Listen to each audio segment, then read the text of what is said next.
1 second.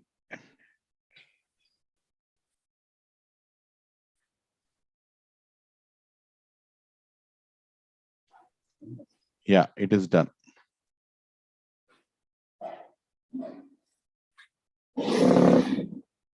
Yes, it is done. Yeah, got it. There you go. Yeah, Hari Bol. Banu Prabhu, Hare Krishna. Sarita Mataji, Hare Krishna. How are you both? Hare Krishna Prabhuji. Anta Banena Prabhuji? All well, all well. Sarita Mataji, she couldn't join. Tanu ikkadiki ellindi. Muchintala sevaki ellindi for next 15 days. So, oh, is it? Hare Krishna. Sahasrabdi. Yeah. Hari Bol. Very nice, very nice. Thank you. We are also eagerly waiting for February 14th. Yes, yeah, we are. Right. Hare Krishna. Krishna Chaitanya Prabhu, how are you doing, Prabhuji? How is your daughter? Hari Bol, Hare Krishna. We are here, Prabhuji, but we all, the entire family, my wife, my kid, myself, we were all having fever for the last week and just recovering now. So still, sore throats and few body pains like that. But I think in another 3 days, we should be okay. So we're just staying at home, not going out, all that. So it wasn't corona or anything? Well, we didn't get the test done. My guess is the same symptoms as what my brother and family were reporting back home. And also some of my business associates, they was also saying the same thing.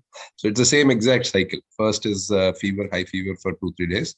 And then after that, the sore throat will even more enhance. And the runny nose or blocked nose, same set of symptoms. I'm assuming it is, but whenever I feel down, I keep thinking Hare Krishna and then like, kya karega wo? Hari Bol, Hari Bol. We are all fine now. We're much more recovered than last week. But I think another 3-4 days we should be okay. Staying at home. Very nice, very nice. Yeah. So it must have been corona, but don't worry. In another 2-3 days you'll kill corona. Khatam. Yes, it'll come and go, and that's that. Yes. Corona and all is temporary. We are always eternal. We are the soul. Hare Krishna. What is that verse? It says, Jayate mrite va kadachin nayam bhutva bhavita vayona bhuya ajo nitya shashvato yam purano na hanyate hanyamane sharire. So only sharira can be affected, but soul is always eternal. Hanyate hanyamane sharire. Jai. Hare Krishna. Yes. So we have Yogesh Prabhu. Hare Krishna. Dipti Mataji. Dandot Pranam. Hare Krishna. Very happy to see you. Very happy. Padma Gandhe Mataji, Hare Krishna.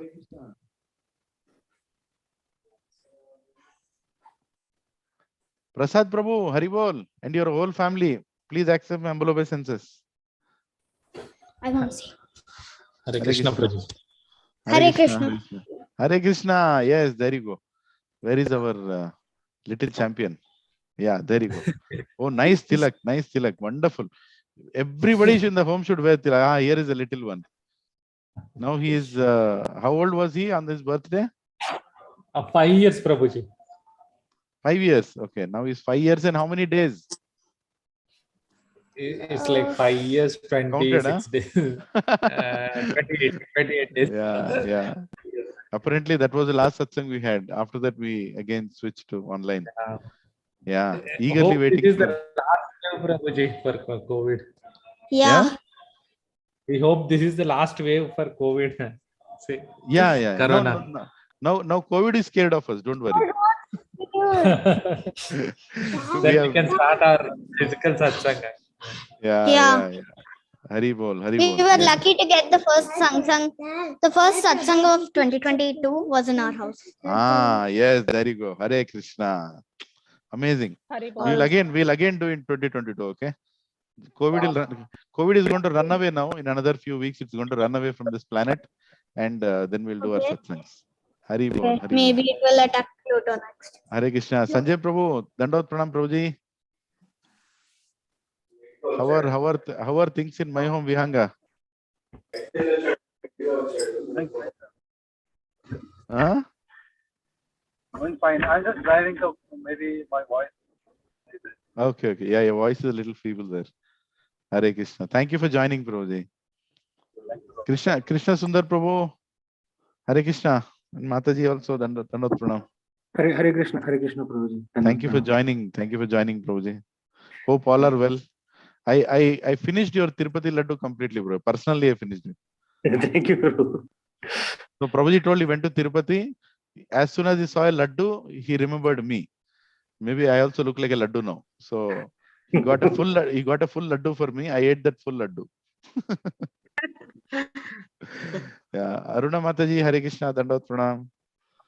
Hare Krishna Prabhuji. Hare Krishna Mataji. Shravanti Mataji, Dandot Pranam Mataji. Thank you for joining. Pranam Prabhuji.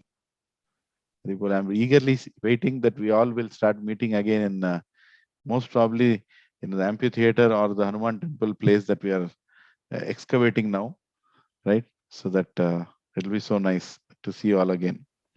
Yes, Prabhuji. Prabhuji, will there be a class on February 14th? February 14th is Nityananda Trayadashi. It's a Tuesday, right? Oh, Tuesday. Okay. So no class, right? It's a Monday. Yeah, no. I'm planning for a class, a joint class for the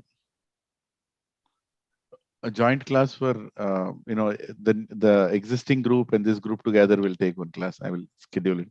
So you all know who is Nityanand Prabhu and his glories. And I'm sure many will be going for service. Who are not going to service to Chinnaji Ashram can attend that class. Others who are going there.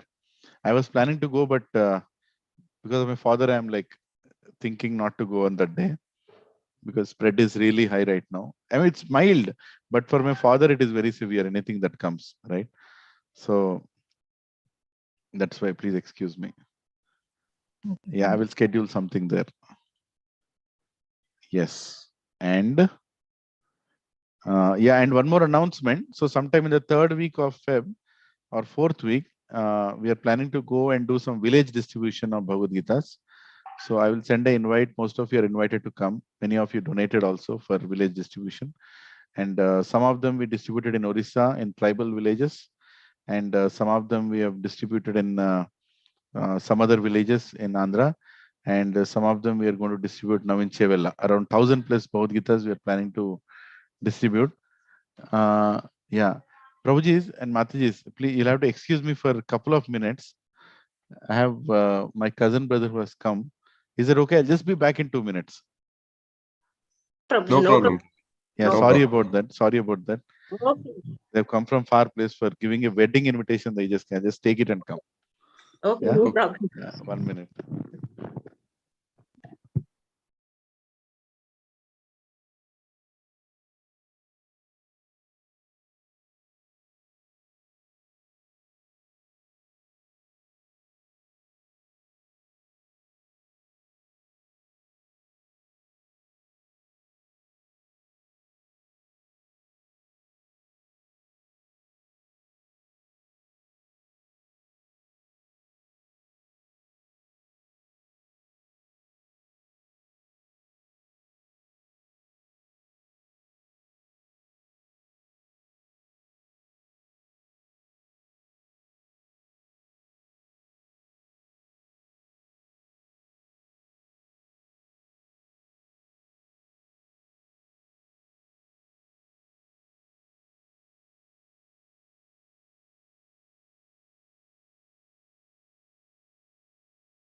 Hare Krishna. Can you hear me? Hare Krishna, Prabhuji. Hare Krishna. Sorry, Prabhuji. Please forgive me. My cousin brother is very close to me since my childhood. Eldest, actually, my mother's side, we are 5 brothers. So my mother's sisters, they have 5 sons. So we are like Pandavas, we used to say. so today Yudhishthir came, the eldermost brother came, and then we have so Ravi, his name is Ravi, then Rakesh, Narayan, and then me. No, Rakesh, then me, and then Narayan, like that. So there is one Srinu, 5 brothers. So once in a while we meet, very rarely now these days. So sorry about that. I just stopped the class in between. Hare Krishna. Yeah. So before I start the class, I just was telling that we are planning for the village distribution of books. So I'm trying to organize some programs with the temples in some villages near and around Chevella. So we'll go there and we'll give the books to Pujari, like 200 Bhagavad Gitas, and also call for a small program for people to come. And the Pujari will give it to the people who are actually coming to temple. He'll encourage them. We'll also encourage them to conduct classes, if possible. We are immensely in need of speakers, speakers who will explain Bhagavad Gita. That is the situation of India today. So I wish that, and I humbly pray that all of you in this call will, after a few years, start the initiative of preaching. So you can also go and conduct classes and encourage many, many more people to learn Bhagavad Gita. Can we do that? Huh? Hare Krishna. Yeah, our country really needs it, Prabhuji. It's not a situation to actually ask, but we have to ask that, we all have to be all educated people, especially all of us in the call are very well educated people. And if we don't convey the message of Bhagavad Gita, who will? And today's society is really looking for that. And such way, I'm going a little slow so that you learn Bhagavad Gita perfectly, all the verses. And all these classes are recorded. You can again hear them. And then whenever you're ready, you can start conducting classes. I can guide you with how to do that. And we all have to do it to revive dharma back into our society. Right? So we have to do that. That's the way. That's the way to go. Hare Krishna.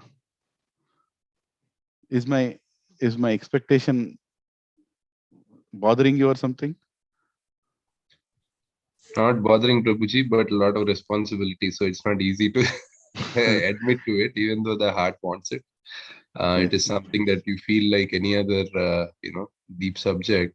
It'll be, listening to you, we have the confidence maybe, but, when you have to be on the teacher side, then you feel like, you cannot let it down, right? So that is a lot of responsibility to be taken. Maybe that is why a lot of people are not replying. I'm telling you how I feel. It's not an easy thing that we feel. That's why. In my friends and the devotee circle, in my friend circle and devotee circle, everybody says if this fellow can do it, that if I can do it, anybody can do it. That's your humbleness, Prabhuji. No, really, I'm telling you the truth. Yeah, you have not met the best speakers in ISKCON. You're meeting like what do you call that? The extra men outside the team, right? Were sparely called whenever there is a need. So I really am looking forward that one day you'll actually meet some great, very nice devotees in our society. It's filled with wonderful devotees, and you also are going to be. You're already part of it. We all together are Krishna conscious, practicing devotees, sadhakas, and we have to distribute this knowledge across. You don't know what's going on outside. I'll show you one, just for the, not that I plan to show, but I'll show you one small video. Let me just show you this, okay? Today morning, actually, Arvind Prabhu sent it, right? 1 second, where is that video? Yeah.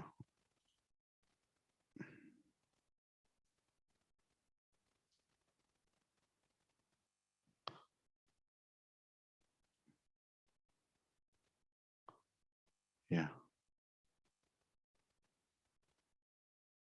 This is not worthy to be shown here, but I have to show it just so that you all know what's going on. Let me know if you can hear the voice, okay? 1 minute. Yeah.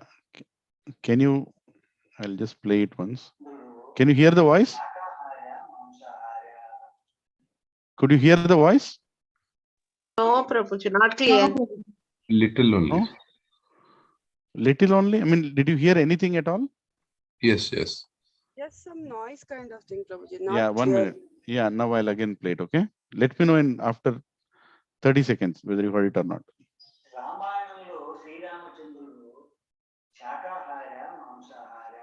Yeah, we can hear now. శ్రీరామచంద్రుడు 2 సార్లు ఆయన ఇల్లు కట్టుకున్నాడు. మొదటి చిత్రకూటంలో ఒక చిన్న పర్ణశాలను నిర్మించుకున్నాడు. అది నిర్మించుకున్నాక లోపలికి వెళ్ళేటప్పుడు బలిచ్చి వెళ్ళాలి అని చెప్పి జంతువులను తీసుకొచ్చి బలిచ్చి వాటికి నారాయణ బలి చేసి నైవేద్యం పెట్టి గృహదేవతలకి భూతాలకి నైవేద్యం పెట్టి ఆయన చూపారు. తర్వాత దక్షిణానికి వచ్చి మన భద్రాచలం దగ్గర ఉంది పర్ణశాల అని. ఆ పర్ణశాల కట్టుకున్నప్పుడు కూడా మళ్ళా బలిచ్చి లోపలికి వెళ్ళాడు. బలి లేకుండా పూజ లేదు. అలాగే శ్రీరామచంద్రుడు అయోధ్య నుంచి అరణ్యానికి వెళ్ళినప్పుడు మొట్టమొదటి రాత్రి ఆయన ఒక్కడో ఉన్నప్పుడు 4 జంతువులను చంపి, ఒక లేడీ, ఒక అడవి పంది, ఒక ఎనుబోతు, ఒక లేడీ, వీటిని చంపి ఆయన వారి ముగ్గురు కలిసి తిన్నారు. లక్ష్మణుడు, Sita. I really don't even feel like playing this video. You know, it is that bad, right? 1 second. Sorry. Yeah. Hare Krishna. You all heard that, right? Yes, Prabhuji. Yeah. You know, this fellow is a Christian preacher. He is converted, but he is not showing that he's converted. And he is in the guise of wearing a Hindu clothes, you know, Sanatan Dharmi clothes, just putting a saffron cloth and putting a tilak. He's going ahead and misinterpreting our scriptures and is propagating to the Hindus and the whole Christians that Lord Rama, Sita and Lakshmana used to eat meat. Can you believe it? Now tell me, how do you guide, innocent people outside? They will do anything for conversion. And more than forget about, people getting converted, what about the Hindus who are completely uneducated today, spiritually uneducated? They will see this fellow's lecture and they'll conclude that yes, Rama and Sita and Lakshmana used to eat meat. Isn't it? Yes, Prabhuji. Right? This is going on. Now you tell me, Prabhujis and Matajis, how much need is there for Sanatan Dharma followers, Hindus, to come out of their houses and start preaching the scriptures, learn the scriptures, learn Bhagavad Gita, how important it is now, and how much we have to silence these people. More than silencing these people, we can focus on, we coming out and doing the right thing, right? Because how many dogs can you stop from barking? Is completely misinterpreting. Completely. The statements in Ramayana about meat have to be understood in a different way. This fellow is completely misinterpreting and is proving that Rama is to eat meat. And then he'll tell that we Christians are also eating meat, because Bible says, 10 commandments say that thou shalt not kill. They are not supposed to eat meat. There is no provision to eat meat, but they are making it licensed by doing different things. And now they are trying to convert people, and people are converted when they're questioning. They are showing such videos and they are misguiding them. And Bhagavad Gita is also so misinterpreted by so many speakers, so-called speakers of our own Hindus, who have cheaply presented Bhagavad Gita, Bhagavatam, and such important subjects, right? So there is a very, very important need for our next generation to come out and present it in the right way, so that so that many people will not be misguided. Many people will not be misguided. It's not, see, I'm not saying our movement is a vegetarianism movement or something. No, that's not the point. The point is understanding what you get when you eat what, right? That's what even Lord Krishna says in Bhagavad Gita. Tamo guna, sattva guna, rajo guna.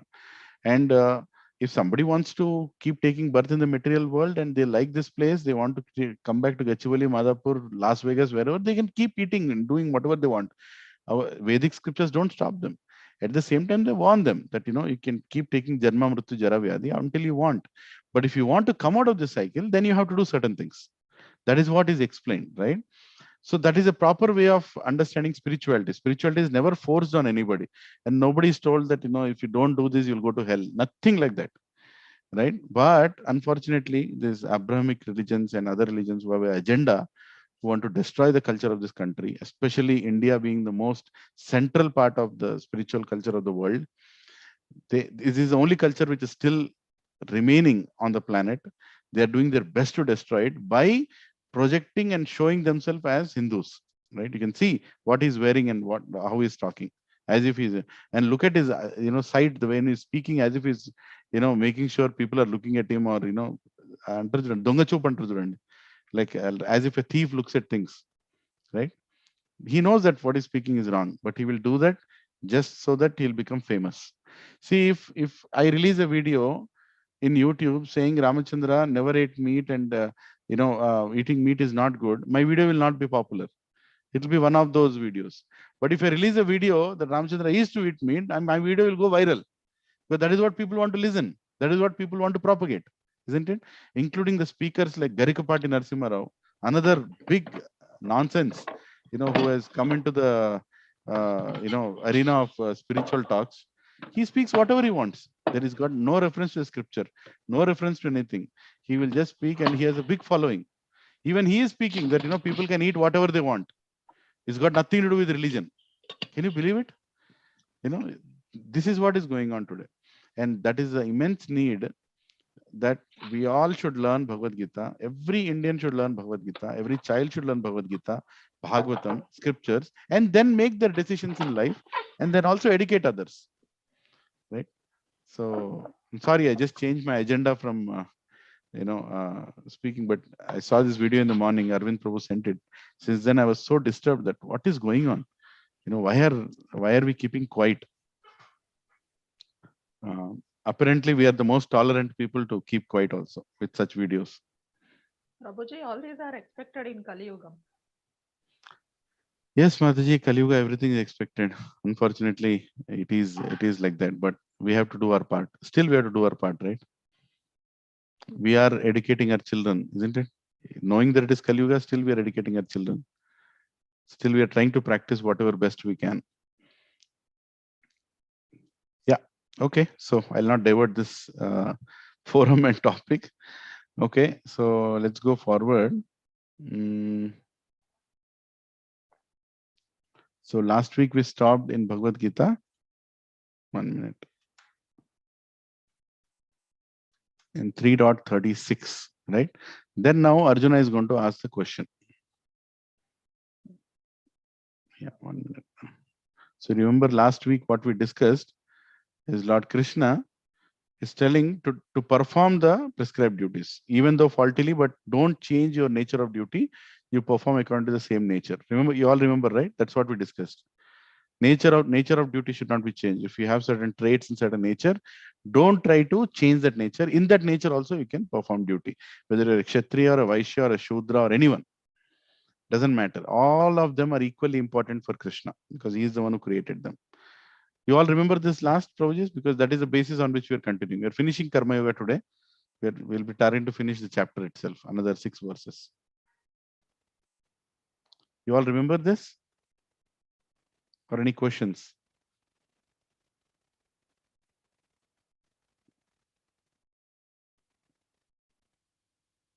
Hare Krishna? No questions, Prabhuji. No question. Yeah, I'm just clarifying so that I can go forward. Okay. So, yeah. So 3.36. Please repeat after me. Arjuna Uvacha. Arjuna Uvacha. Arjuna uvacha athakena prakyukto ayam अथ केन प्रयुक्तोऽयम् athakena prayukto ayam अथ केन प्रयुक्तोऽयम् papam charati purushah पापं प्रति पुरुषः papam charati purushah पापं चरति पुरुषः anichan api varshneya अनिच्छन्नपि वाप्नेय anichan api varshneya अनिच्छन्नपि वाप्नेय balad iva niyojita बलात् नियोजिता balad iva niyojita. बलात् नियोजिता. Hare Krishna. Please repeat after me the translation. Arjuna said, Arjuna said, O descendant of Vrishni, "O descendant of Vrishni, by what is one impelled what is one impelled to sinful acts, to sinful acts, even unwillingly, even unwillingly, as if engaged by force?" as if engaged by force?" Right now, here, Lord, Arjuna is asking Krishna a very practical question. He's saying that sometimes I feel as if I don't want to do it, still something is forcing me to do such sinful acts. What is that? Even if somebody wants to practice spiritual life, he wants to stop certain things in life, but he's not able to stop it. As if there is some force from behind, as if impelling us to do those sinful acts. How many agree with this? Prabhuji and Mataji?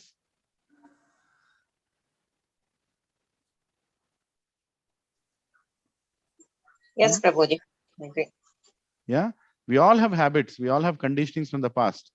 And when we want to follow something higher, we are forced to sometimes continue to do those bad things, even though we are trying to practice spiritual life. So Arjuna is asking, this is a practical question by Arjuna, right? So let us hear the purport of Prabhupada. A living entity as part and parcel of the Supreme is originally spiritual, pure, and free from all material contaminations. Therefore, by nature, he is not subject to the sins of the material world. But when he is in contact with the material nature, he acts in many sinful ways without hesitation, and sometimes even against his will. As such, Arjuna's question to Krishna is very sanguine as to the perverted nature of the living entities. Although the living entity sometimes does not want to act in sin, he is still forced to act. Sinful actions are not, however, impelled by the super soul within, but are due to another cause, as the Lord explains in the next verse. Right? So, this is a practical question for everybody practicing spirituality, is that it's not easy to let go our past nature, and we have to do some very important acts, which is what Lord Krishna is going to speak in the future verses, how to let go that. And even though we make mistakes, don't feel bad about it, because the mistakes will happen. To err is human, to make mistakes is possible. We might continue some bad things, which is very difficult to give up, but we will eventually give up, right? So let us see what Lord Krishna is saying in the next verse. Shri Bhagavan Vacha. Shri Bhagavan Vacha.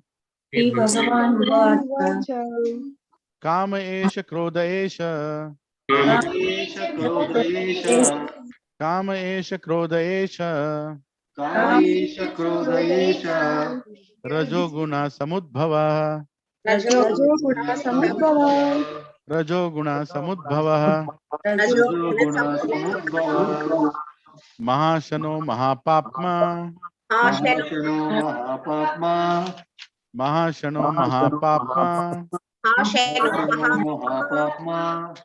Vidhi enam iha vairinam. Vidhi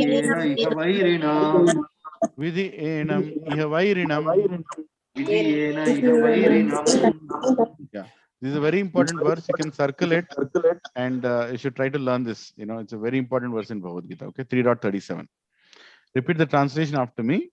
The Supreme Personality of Godhead said, The Supreme Personality of Godhead said, it is lust only, Arjuna. it is lust only, Arjuna, Which is born of contact with the material mode of passion. which is born of contact with the material mode of passion, later transformed into wrath, and later transformed into wrath, and which is the all-devouring sinful enemy of this world. And which and is which the is the all-devouring sinful enemy of this world. Okay, so here Lord Krishna is saying this lust, this kama esha krodha esha, and when it is not fulfilled, it results into anger. When lust is not fulfilled, it results into anger, and this is the most dangerous enemy of this world, right? Lust is what? Desiring to enjoy without Krishna, that is lust. Desiring to enjoy with Krishna is love. Simple, right? Anything desiring to enjoy keeping God in the consciousness is love. And when you remove God from that and you want to enjoy it without God, that is lust. That is very self-centered people. Whatever they do is for their own lust. So when that is not fulfilled, it provides anger, wrath. It creates like big havoc, right? So that is very dangerous. So let's read the purport, and please focus as I read the purport. When a living entity comes in contact with the material creation, his eternal love for Krishna is transformed into lust in association with the mode of passion. Or in other words, the sense of love of God becomes transformed into lust, as milk in contact with sour tamarind is transformed into yogurt. Then again, when lust is unsatisfied, it turns into wrath. Wrath is transformed into illusion, and illusion continues the material existence, right? I'll just stop it here. See the first 4 lines. This is what is going on, right? When we come in contact with material creation, only when we are in the material world, our love, our original pure love is transformed into lust. Meaning, earlier in spiritual world, I wanted to do activities which will, I wanted to do activities for the satisfaction of Krishna. But after coming to material world, I want to do activities only for my satisfaction, my family satisfaction. Me, I'm in the center, right? So our eternal love got converted into lust. Exactly like when you add sour tamarind into milk, it becomes curd, right? So the form has changed, the purity has changed. Then again, when lust is unsatisfied, when that lust to enjoy in this world is unsatisfied, then automatically it's turned into, you become illusioned, and we forget about our good decisions or bad decisions. Everything we'll do to make sure that we are enjoying again. And what that means, we'll continue our material existence.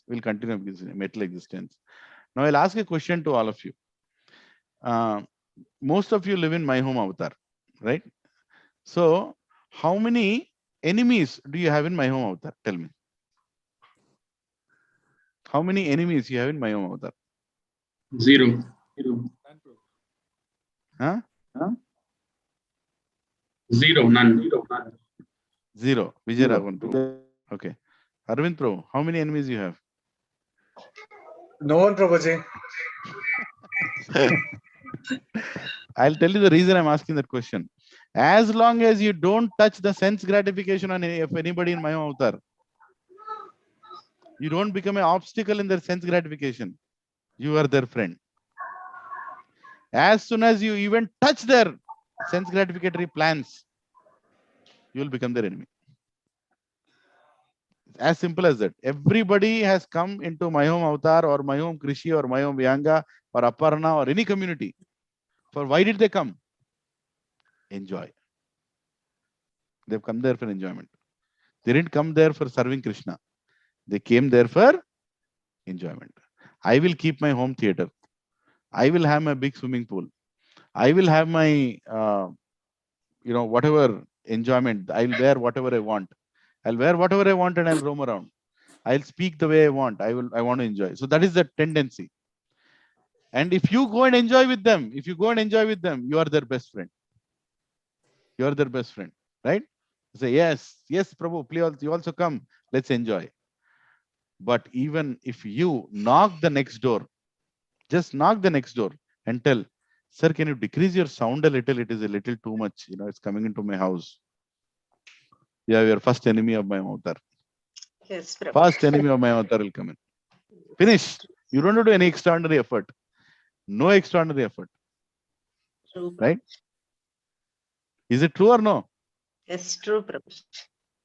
True, Prabhuji. True. Yeah, so that's what is going on, right? So we feel that the whole material world is our friends. We feel our material world is friends. One small intervention in the sense gratification, khatam. Khatam, finish. You don't need to. I'm not trying to influence you. I'm telling you the truth. That is what is going on. As soon as you go and tell, sir, this is not right, immediately, whether it's an old person or a small child, or a small child will tell you. You know, a small child is playing, he wants to keep his bicycle somewhere. You go and tell that child that, Nana, here you should not park, you should park there. You become his enemy. Then and there, at that spot, he'll tell, who are you to tell me? Which block you live? This is my block I live. It will go to any extent. That is how we are being trained. Nobody needs to touch anybody. We are living in a gated community, but it's a gated jail. That's all it is. You think that you are living in a community, go and touch somebody, then you'll know what community you're living in. Go and try to suggest something to somebody. Very less number of people are open for suggestions. I'm not saying not everybody. Hardly maybe 1%. 1% of the population wants to hear something good if you want to tell them. Other people, you mind your business, I mind my business. As long as I don't touch your business, you don't touch my business. Right? If you don't do that, we are all great friends. If you do that, we are enemies. I am convinced on this. There is no discussion for me at least. Right? So as long Antavarke. But Vedic culture was not like that. Vedic culture was people were open for getting corrected. People are open for getting, even from a lowest level person, even a beggar can come and correct you. If you read Bhagavatam, people you would never expect would come into your life and correct you. Your own employee will correct you. Your own subordinate will correct you. A beggar on the street will correct you. Why to say that? Even a prostitute corrected a great Brahmana. Right? That is our culture, because we want to learn dharma. Huh?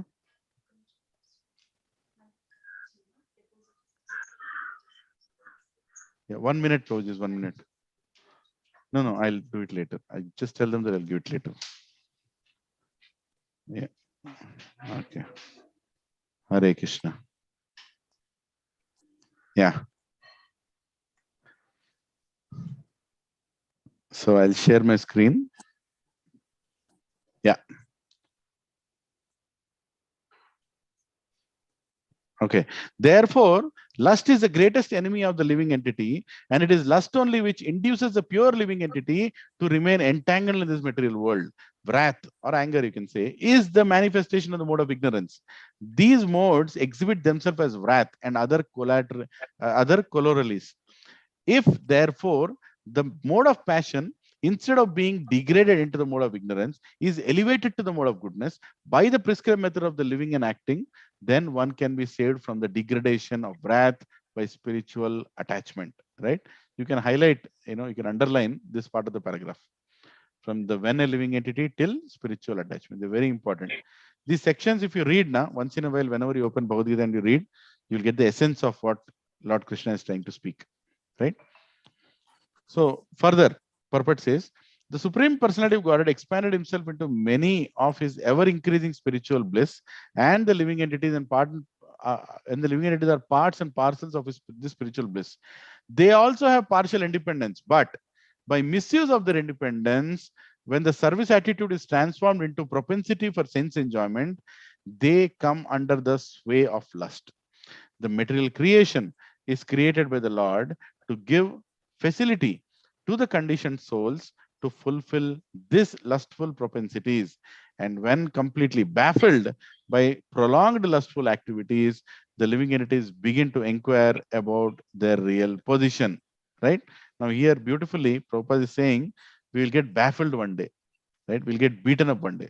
Right? See, what is happening is, we all want to enjoy. Everybody wants to enjoy. Even I went to America to enjoy only. Right? Everybody goes to different countries to enjoy only. But after too much of material association, sometimes when you're getting beaten up, meaning all your plans for enjoyment are being broken. Right? I want to enjoy like this, something has happened. I want to enjoy like that, something has happened. I wanted a very good wife. She came and she's taunting me now every day. I wanted a good boss. My boss is taunting me. I wanted good children. Children not listening to me. When all my plans are being crushed, when all my plans are being compromised, then one day I will sit and think, what is going on? Why anything I'm planning is not working out? Who is doing this? If I wanted things to happen like this, who is making sure that it is not happening like that? So the questioning starts. When the questioning will start, when the questioning will start, then what will happen? Then you start getting answers. And if you are fortunate, if the answers come from Bhagavad Gita, your questions are completely answered. Otherwise, you'll go and sit with some psychiatrist. That fellow will give some sedation pills and he'll tell some useless philosophy. You'll be half convinced. You'll come home. You'll feel nice. You'll go on a vacation, come back and again go through the same problems. Until you go to Bhagavad Gita and learn the truth of why do bad things happen to good people, or why do good things happen to bad people, right? Then if you understand the law of karma, and then you'll understand this whole material creation, then you will understand, oh my God, I'm so badly stuck here. How do I come out of this place? Right? Then, you'll start putting efforts to learn the right knowledge, which will take you out of this material world. Prabhuji Mataji's self-realization is the only way, and bhakti is the only way to go out of this material world. Otherwise, you cannot. Nobody can. Right? You all are following what I'm saying? Yes, Prabhu. Yes, Prabhuji. Any questions here so far? Purport is a little heavy purport, but I want us to properly get convinced before I go forward. Did you all understand what is lust? Okay, tell me what is lust. What is lust? The attraction for the material things, Prabhuji. No. Desire to enjoy independent of Krishna. Attraction for material things is not lust. That is attachment. Attraction is attachment. What is lust? Desire to enjoy independent of Krishna. Desire to enjoy those material things without Krishna. That is lust. For example, I am attracted to this mobile. I'm just giving an example. I'm attracted to this mobile. Is that lust? No. Maybe I'm choosing this mobile because it has 3 cameras for which I can take nice videos for Krishna. That is not lust. If I'm attracted for that reason, it is not lust. It's love. But if I'm taking this to make selfies, boom, boom, all that photographs I want to take and put it in YouTube, in or Facebook, in Orkut, Instagram, and I want me to be glorified, me to be liked, me to be, receiving likes and all, then that is lust. Because there is no Krishna in that. There is no Krishna in that. And what will happen if I kept a nice selfie and I did not get a single like? What will happen? क्या आएगा उसके बाद? Unfulfilled lust. Frustration, disappointment. Anger will come. Right? Immediately anger will come. Simple, right? Bhagavad Gita is so simple to understand. Right? Krishna is saying, then anger will come. And when anger comes, what will I do? Even the intelligence will go, memory will go. Right? All good intelligence will go. Then what I'll do? This picture was not liked by me, so I have to do something extra to get that picture. I have to do something extraordinary to get an even more attractive picture. Right? Then I'll go on to the terrace of 30th floor. I'll stand on the corner of the building. I'll keep the camera like this, and I'll say, see where I'm standing. I'll take a picture. And what will happen? When air will come, I'll fall. 30 floors, I'll fall and die. That is exactly what's going on in our material life. We are getting attracted and doing certain endeavors, which is make us fall into this material world again and again and again. Until our propensity to enjoy without Krishna is there, we will take birth again and again and again. Yahan pe aana hi padega. Simple, right? You go to the same 30th floor. and take a picture of the temple. Oh, temple is so looking nice, from the top. You'll not fall. You'll go up directly to Krishna. But if you're trying to take a selfie, to glorify yourself, then you will fall. You will come back here. As simple as that. Did you all understand what's going on? Okay. Yes, Prabhu. Yes, Prabhu. So I'm adding the purport now. Okay, we're continuing the purport. Yeah. Yeah. The inquiry is beginning. See, this inquiry is beginning. Why is it happening with me? Why am I not enjoying? Who is stopping me to enjoy? When that inquiry starts, right?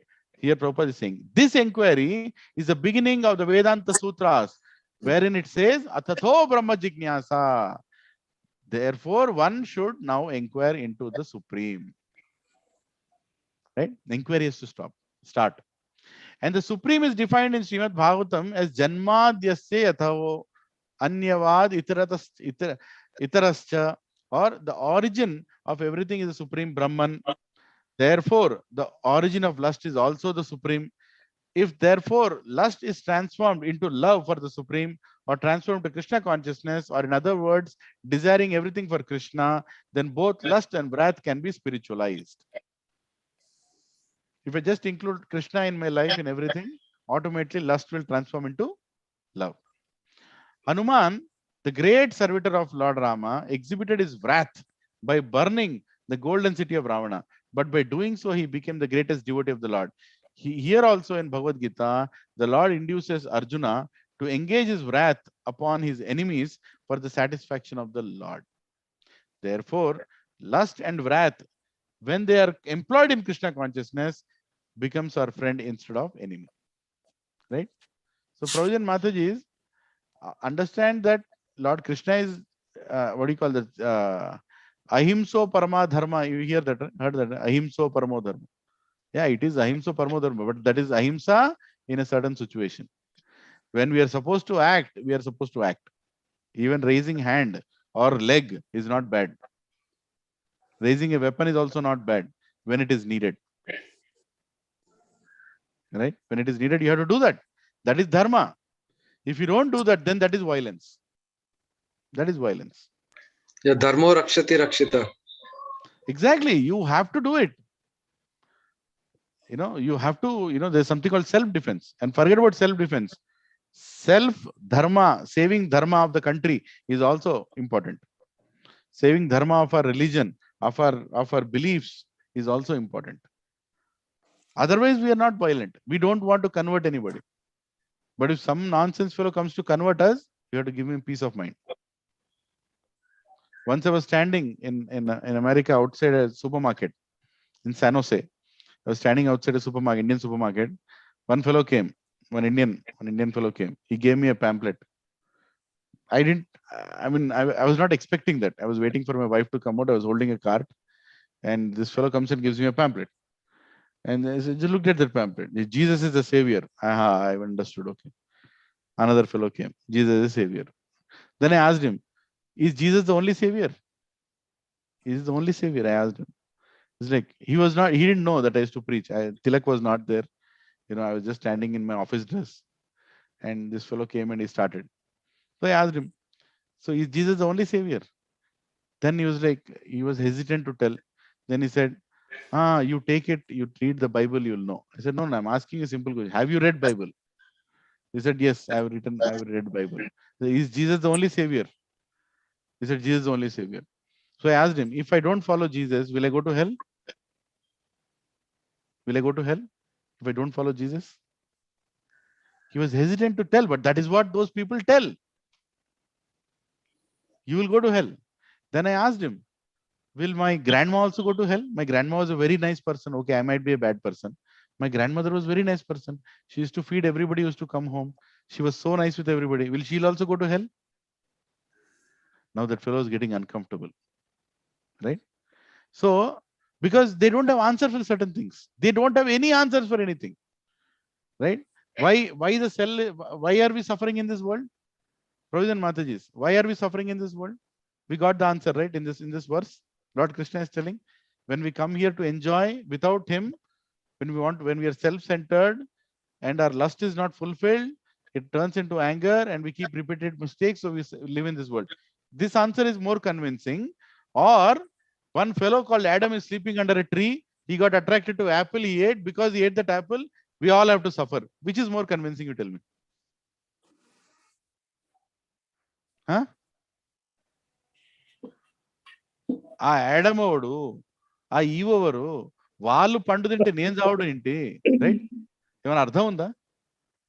Who is that fellow Adam? Who is that Eve? That fellow ate the fruit. Why am I suffering? It's like telling you that your grandfather pushed somebody from the balcony, you have to go to jail. You'll agree that? Meaningless philosophy. Meaningless, baseless philosophy. And they're converting people. And we people taking birth in India, we have not learned Bhagavad Gita. This one verse will explain you why you have taken birth. Krishna is telling very clearly, this is why you have taken birth. Because you are a misfit in the spiritual world. Because in spiritual world, Krishna is always in center. He is the person accepting service. Everybody is serving him. And they are happy like that. Don't think that serving somebody, you'll be unhappy. By serving somebody, you'll be happy. By serving your children, you'll be happy. By serving your mother, you'll be happy. By serving the Supreme Lord, you'll be happy. Tell me, if there is somebody in your family who doesn't want to serve anybody else in the family, will you keep that fellow in the house? Unchukuntara intlo? No problem. Huh? He's staying in your house saying, no, I'll not bring water to anybody. I'll not make anything for anybody. I'll not earn for anybody. I don't care about you all. I want to enjoy. Just cook and give to me. I am here to sit and eat. Will you keep that fellow in the house? No, Prabhuji. No. What will you tell if your children do like that? In urgent hostel pampiyala. Every mother says that, isn't it? In urgent hostel sakkayeto. If I send you to hostel, there nobody will prepare for you, then you will get corrected, isn't it? That's what. Don't we say that to our children? How many told that? Lift your hand. No, I told you. Avuna? This material world, this Nanakram Guda, this Gachibowli, this Madhapur, Tellapur is that hostel. We have been all sent here to the hostel. Struggle for existence. Go work like a donkey from Monday to Friday to earn money to enjoy on Saturday and Sunday, and you will not enjoy that. You will not enjoy that. Even if you want to buy that enjoyment, you will not find that enjoyment. Right? That is the material world. Dukkhalaya ashashvatam. What is the material world? Dukkhalayam ashashvatam. Definition of material. I'm not telling that. Krishna is telling that. Right? Okay. Let's finish the remaining purport. It's a very important verse and purport, so I'm spending more time on this. Yeah.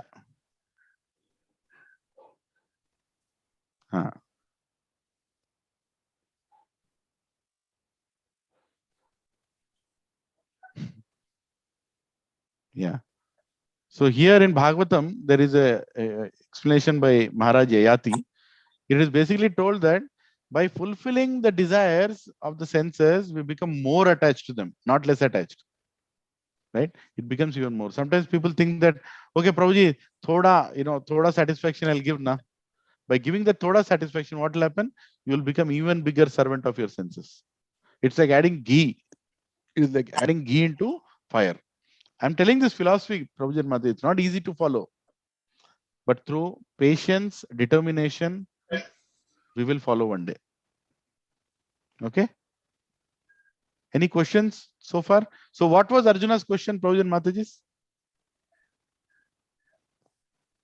Does anyone remember what was Arjuna's question? What forces a person to do sinful activities? Exactly. What forces one to perform sinful activity? Even when he doesn't want to perform, what is it that is forcing? And what was the answer of Krishna? Lust. Kama esha, krodha esha, rajoguno sabudbhava. Right? He's saying this lust, unfulfilled lust, transformed to wrath, along with mode of passion. Mode of passion is required for doing that. Mode of goodness, you can't do it. That is what results into wrath, along with passion, right? So he's saying lust is the biggest enemy of this world. Okay, lust means to enjoy anything without Krishna. Yeah. 3.38. Please repeat after me. Dhumena avrityate one second.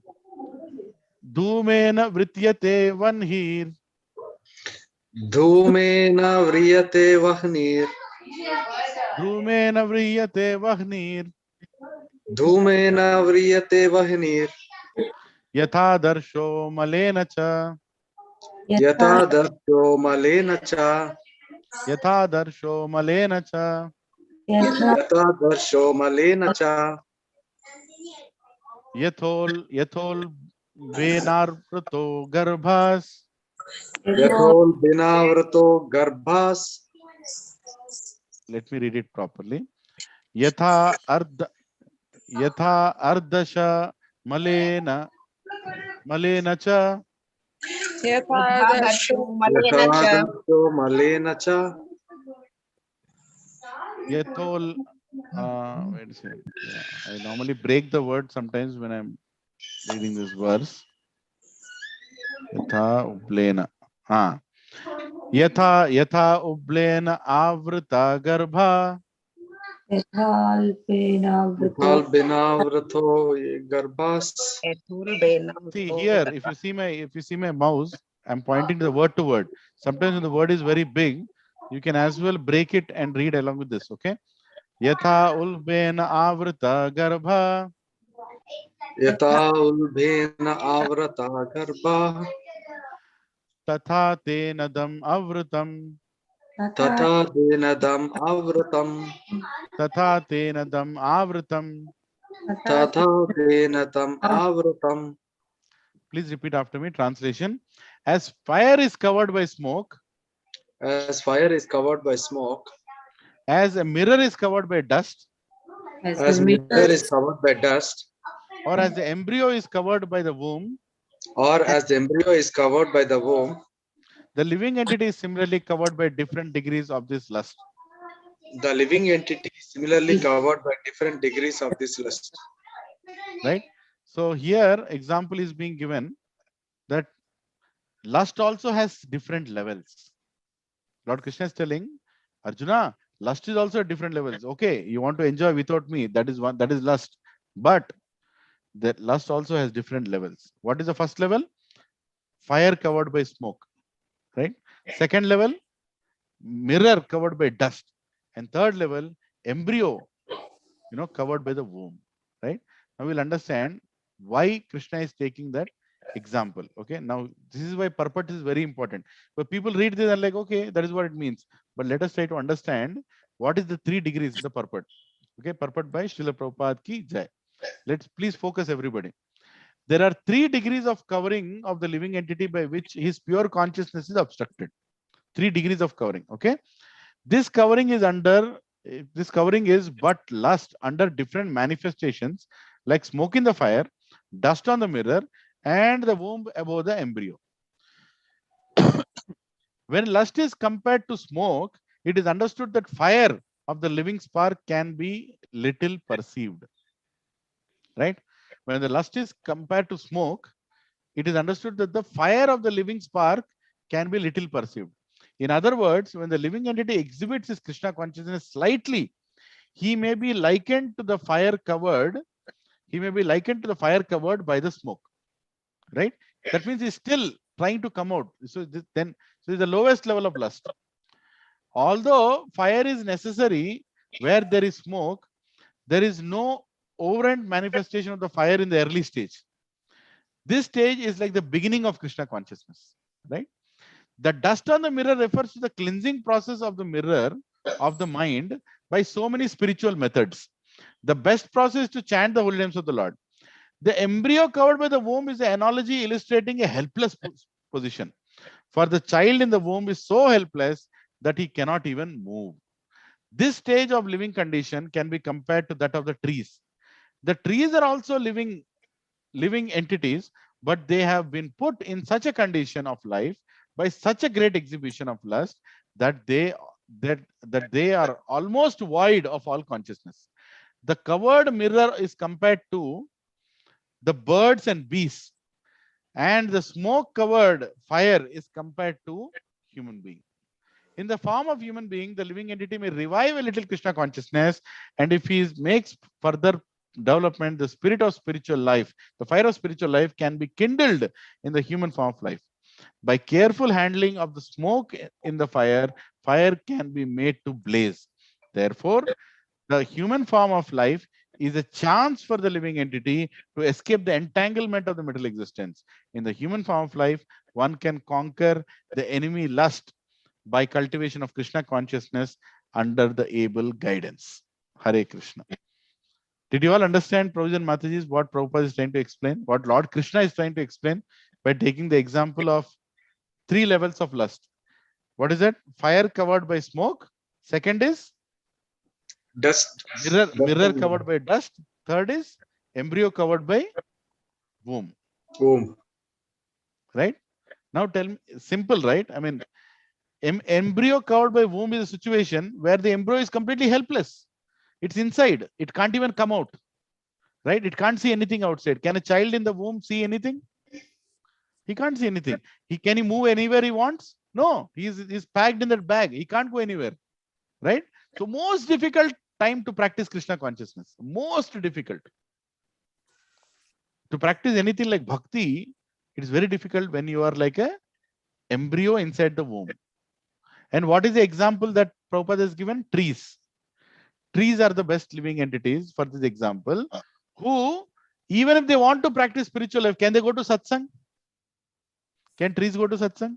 Can trees go to temple? Can trees sit down and hear? No, they can't. It's so difficult. They are compared to the lowest level of people or lowest level of living entities for whom it's very difficult to practice Krishna consciousness. They are like embryo inside a womb.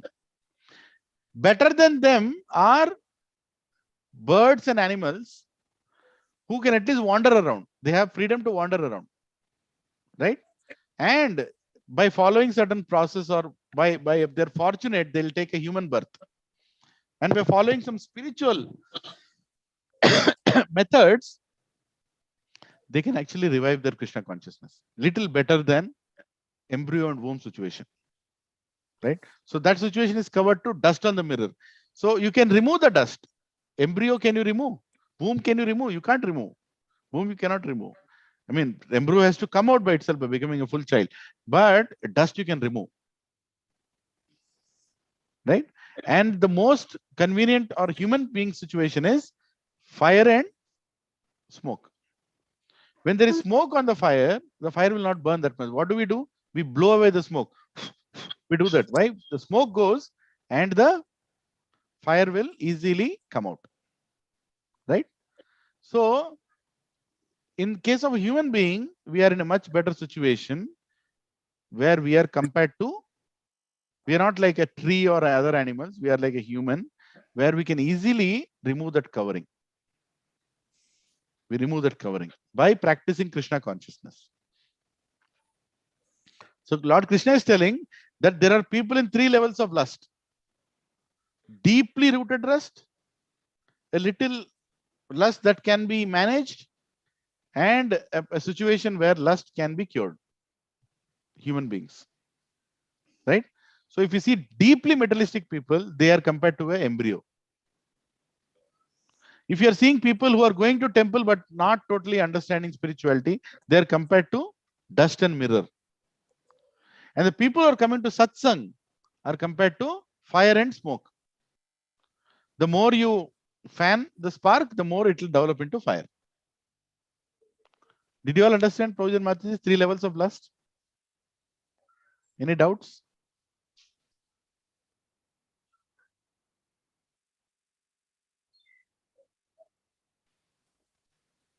Okay.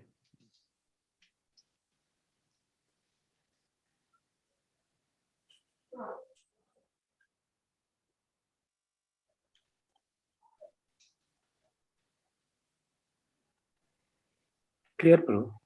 Yeah, 1 minute. Something that came up. Just give this and.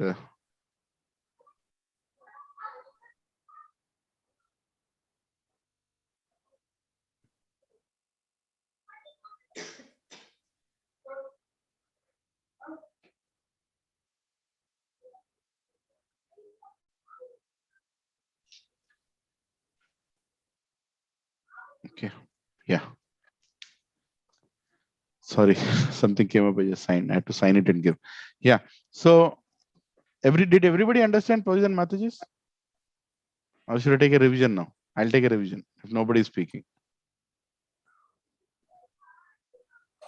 Clear, Prabhu. Huh? So let me ask some questions then. So Padmavati Mataji, you can hear me?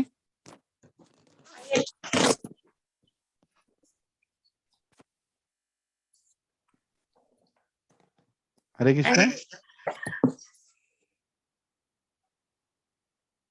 Okay. Can you tell me, Padmavati Mataji, can you tell me about lust and, lust as fire and smoke? Can you tell a little about it? Fire and smoke.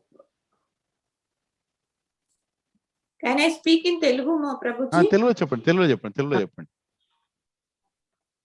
మీకు అర్థమైంది చెప్పండి. మనిషి తనను ఏ స్థితిలో ఉంచుకోవాలనేది అతని చేతుల్లోనే ఉంటది. ఒక చెట్టులాగా, ఒక గర్భంలో ఉన్న శిశువులాగా ఉండాలా, ఒక పక్షిలాగా ఉండాలా, లేదంటే అగ్నిని రగల్చుకొని తనని తను బయటికి తీసుకొని పరమాత్మ తత్వంలోకి వెళ్ళగలిగే స్థితిలో వాళ్ళ మానవుడిగా ఉండాలనేది అతని చేతుల్లోనే ఉంటది. అది మనం గుర్తించుకోవాలి. అది చాలా తక్కువ కామం అన్నమాట. చాలా తక్కువ కామం ఉన్నప్పుడు ఆ స్టేజ్ లో ఉంటాం మనం. అంటే కామం చాలా ఎక్కువ లేదు, కొంచెమే ఉంది. Then we can compare our self to that situation. Very nice. Thank you Mataji. Hari బోల్. I'm very happy. Beautiful answer. Amazing. Thank you Mataji. Yeah. So the second one was what? Second one was the analogy of dust and mirror. So Banu Prabhu, Hare Krishna, you want to try to explain dust and mirror?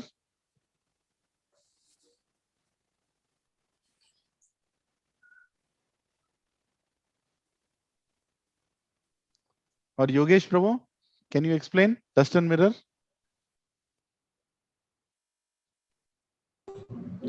Yeah, Prabhuji, sorry. I was trying to mute. Yeah. Go ahead, Banu Prabhu.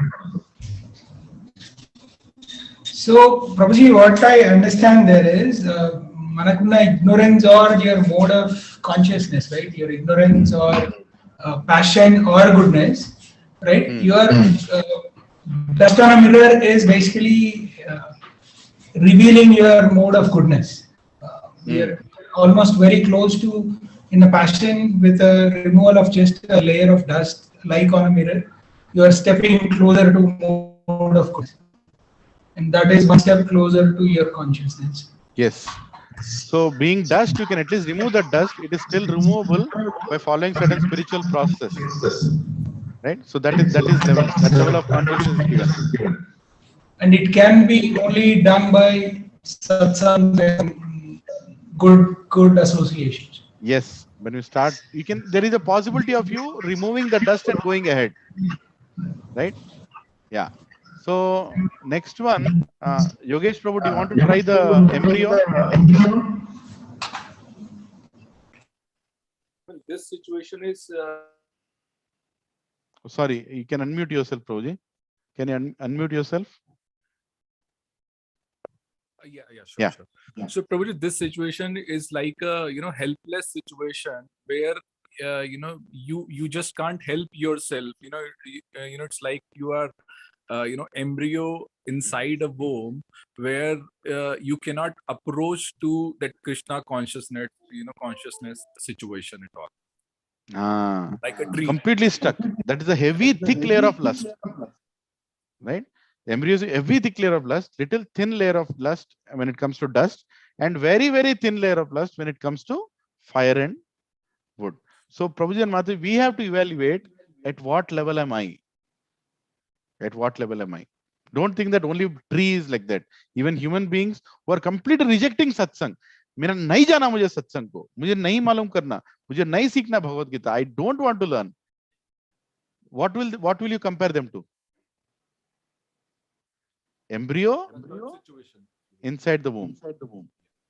You can't do anything. Right? But there are some people who will come once, or they may choose to come once, or they are favorable. They are favorable, but they'll think to come. They fall into the dust and mirror. That someday, they can clean themselves and come, because they're still in touch. They know what's going on where. And better than that are people who are coming and slowly fanning the spark to become fire. Is we in the satsang. Lust is there. If lust is not there, we will not be in this material world. Even now, every single person is satsang has lust, right, in different layers. But we have started cleaning it. The process has started. Did you all understand, Prabhuji and Matajis? Yes, Prabhuji. Yeah. So many places Lord Krishna gives analogies and examples also. If you go in future, in further chapters, many beautiful analogies Lord Krishna will give, right? Like one of the analogy he gives is tortoise pulling out its limbs and pulling inside its limbs. So Krishna says a yogi is like a tortoise. A tortoise, whenever it wants to use its wings, it will keep it outside. And whenever it sees any threat, it will pull it inside. Same way, yogi also, he also has senses, but the senses are in his control. Whenever he wants to use his senses for service of God, he'll open the wings. Whenever he doesn't want to use those limbs outside, he'll pull himself inside.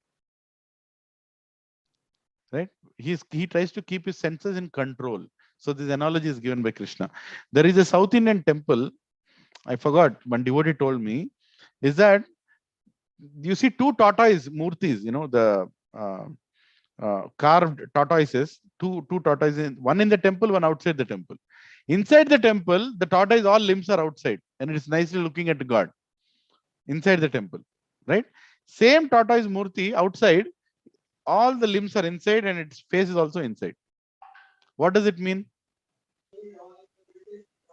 When you are with God, everything is protected. And you can be fearless. And you can use your senses. Yeah, you can use it. All your senses, your eyes, your nose, your skin, your ears, everything, use it fully. When you are with God, use it fully. Don't go to temple and keep your ears shut. Right? Don't keep your eyes shut. Arey Baba, this is the time to use it. See God's murti, eat God's prasadam, smell the tulsi leaves, smell the fragrance coming from God, right? Touch the devotees, hug the devotees, everything, all the senses you can use when you are inside temple. When you're outside temple, when you're going to office, pull your senses inside. Because now the senses, if they remain outside, they're very vulnerable for getting polluted. So you'll only use how much is needed. That's what it means. I need to do my work, this much sense is needed. That's it. Then when I come home, I slowly take out the senses and go to temple completely. And then I use it in service of God. Did everybody understand this analogy? Yes, Prabhuji. Yeah. This analogy will come in 5th chapter, if I'm right. Right? Lord Krishna, remind me when it comes. Okay. So there are many analogies through which Krishna explains such things. Please repeat after me. 3.39. Avrutam jnanam etena.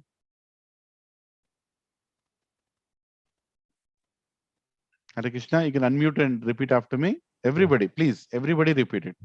Avrutam jnanam etena. Avrutam jnanam etena. Jnanino nitya vairina. Jnanino nitya vairina. Kamarupena kaunteya. Kamarupena kaunteya. Duspurena alena cha. Duspurena analena cha. Yes.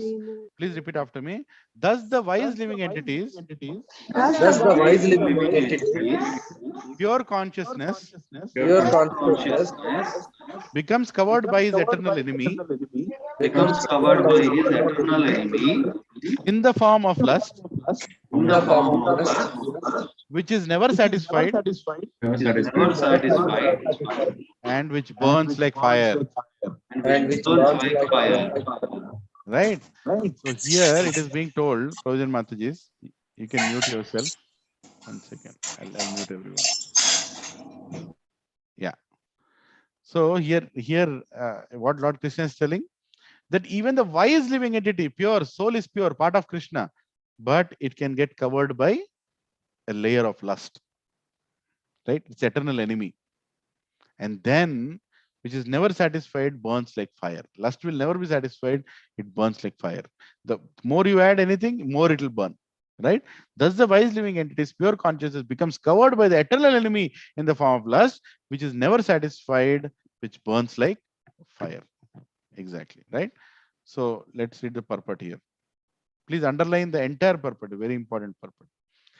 It is said in the Manusmriti that lust cannot be satisfied by any amount of sense enjoyment, just as fire is never extinguished by a constant supply of fuel. In the material world, the center of all activities is sex. And thus, this material world is called Maithuna Agara. Maithunya Agara, or the shackles of sex life. Maithunya, Maithunya means procreation. Yeah. Or the shackles of sex life. In the ordinary ordinary prison house, criminals are kept within bars. Similarly, the criminals who are disobedient to the laws of the Lord are shackled by sex life. Advancement of material civilization on the basis of sense gratification means increase the duration of the material existence of a living entity. Therefore, this lust is a symbol of the ignorance by which the living entity is kept within the material world. While one enjoys sense gratification, it may be that there is some feeling of happiness, but actually that so-called feeling of happiness is ultimate enemy of the sense enjoyer. Right? Prabhupada is writing very clearly, the center of all this sense gratification, right, is lust. You want to enjoy for yourself. So what are those shackles that keep you attached to this material world? What is the heaviest form of Maya? Attraction to sex life. That is the ultimate. Nobody can break that. Nobody can break that. The attraction to the opposite sex. As soon as you see a male looks at a female looks at a male. Khatam. There is no discussion. Don't think that attraction is coming from some kind of Maya. It is attraction created by Maya Devi, who is assisting Krishna. So that is the reason, Provision Mataji, right from the childhood, in our culture, in Vedic Sanatan culture, male and female are always respectfully kept in distance. You don't want to experiment on things. You know why? What is there to experiment? You want to bring butter and fire at one place? Huh? What will happen if fire and butter will come at one place? Tell me. Kya hoga? Huh? Fire will become cold. Will butter melt? Will butter melt or no? Yes, sir. Or do you want to conduct that experiment? You want to go to the kitchen and conduct that experiment? No, Prabhuji. Or will you argue that, no, Prabhuji, your butter will melt. My butter will not melt. That's called idiocracy. Right? That's called idiocracy. Whether the fire is coming from a stove, or whether the fire is coming from a lighter, whether the fire is coming from, I don't know, from wherever there is butter, the butter will melt. And whether the butter is made of cow milk, or a butter is made of buffalo milk, or donkey milk, the butter will melt. There is no experiment needed for this. How many agree with this? So, Prabhuji and Matajis, be careful. Be careful. Because if you get into any relationship, knowingly, unknowingly, it will ruin your life. outside married life is very dangerous. And that is what is prominent in Kali Yuga. Prominent in Kali Yuga. Right? Illicit sex is very much prominent in Kali Yuga. Don't experiment with it. For that matter, even between devotees. Now, I might look like a very closed-minded fellow, but I'm telling you very, very clearly. If a Prabhuji is not in home, no Prabhuji has any other business to go and sit in that house. Simple. Right? You want to speak to a Mataji for a service. Speak about the service, keep the phone down. इनका एटला उन्नारो और सब ठीक है क्या सब चलता है क्या कर रहे हो? Why do you need all that discussion? No need of you are. Let us be. Don't speak to a Mataji without her Prabhuji beside her, unless it's specific to a service for a certain period of time. Now I might really sound narrow-minded. Am I sounding? I'm sounding because I believe in the purpose of Prabhupada. I believe in Bhagavad Gita. Bhaiya, I don't want to experiment between fire and butter. I don't want to experiment. In our culture, a father doesn't sleep beside a grown-up daughter. It's there. A father doesn't sleep beside a grown-up daughter. It's not allowed. Not allowed. Forget about my daughter is advanced, I am modern. Nonsense that is. An elder son doesn't sleep beside a mother. No, it is not allowed. Why? Because fire and butter exists. I'm not telling bad things. I'm telling you, I'm warning you. Especially Prabhuji and Matajis, when we are in Satsang also. How we behave with other Matajis, how Prabhujis behave with other Matajis, Matajis behave with other Prabhujis. Please be vigilant. Right? We have to keep that sacredness. We have to keep that sacredness of a temple inside the Satsang. How we behave in temple, Lord is in the center. In the Satsang, that is how we should be. Right? This my Siksha Guru told me. When he told me, I was like, oh my God, why are you telling me all this? Now I know this is what will happen. Now we will put a burqa also. No, we don't need to put a burqa. We are not that. We are not gone to that situation where burqa has to be kept. Right? In Arab countries, you know why burqa is kept, Prabhuji and Matajis? How the burqa culture came? There was no relation maintained, Prabhuji. So for them, it's like a man and a woman. That's it. That's it. So in order And to that, yeah. It went to such an extent that they started killing each other for lust. As soon as they see a beautiful woman, 4 men will go like dogs. And they will even kill her or kill themselves. They had no other choice but to put a burqa. That is why Quran is a scripture like that. You know, people in Islam, there is no court. If you go and touch somebody else's wife, immediately your hand is cut. In the street, your hand is cut. No going to police station, no going to court, and no justice system. Because that is what those people understand. But we in India come from Sanatana culture background. We already are trained, or let me put it like this, supposed to be trained. We are at least supposed to be trained to not get into such activities. Why? Because spirituality needs you to think that you are the soul, not the body. Simple. You are the soul, not the body. So why should we perform activities which will increase our bodily consciousness? If you wear a very attractive dress, I'm asking a simple question. If you wear a very attractive dress and you go outside your flat, will you be more conscious or no? Who is looking at me?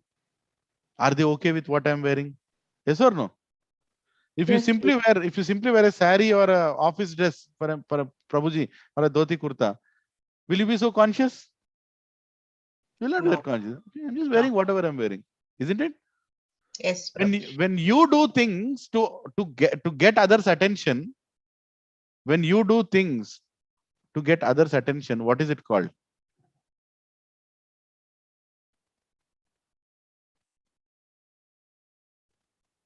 It's not any good word to call out. Right? When you do things to attract others, for even the intention is not that, but that's what you're doing. You're wearing things to attract others. Means what? You're looking for a partner. Or you want other partners to look at you. Why do you want to do all that? Just be simple. And when you want to practice spiritual life, especially practice spiritual life, you should be very careful about how you act between people, with other people, Matajis, Prabhujis. When you say Mataji, actually a Mataji, you should literally see your mother. She is my mother. She is my mother. And Prabhuji, he is my master. You know, he's like a guru.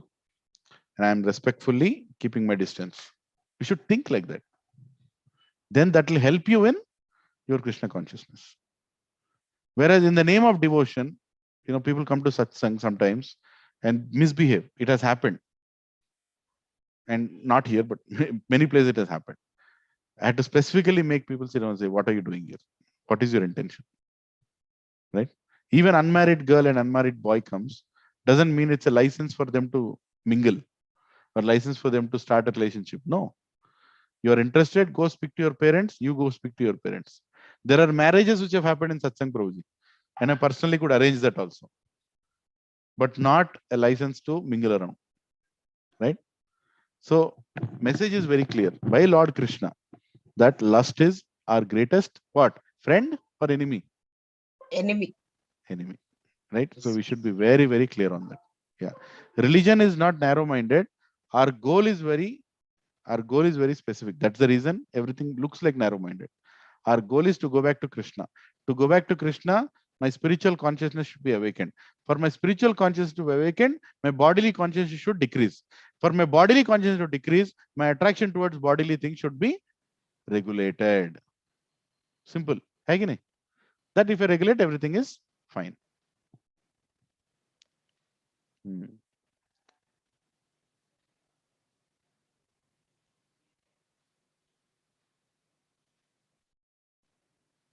Yeah. 3.40.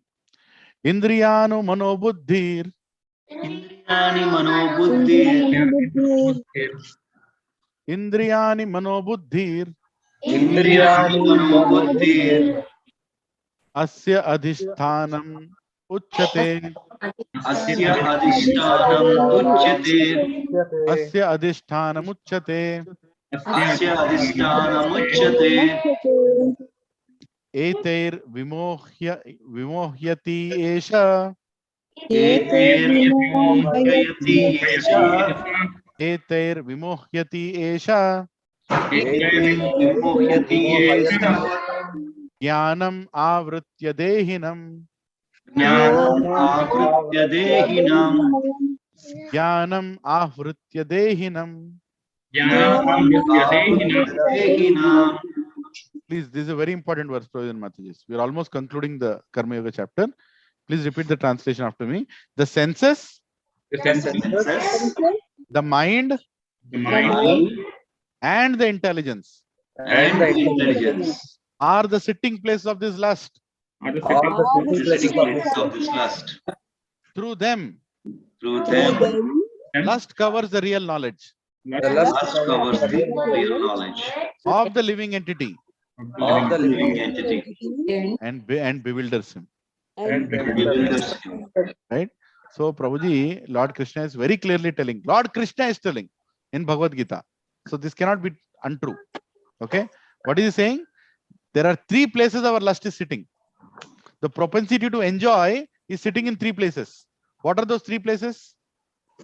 The senses, the mind, the intelligence. Right? And this is where it attacks. This place only it attacks.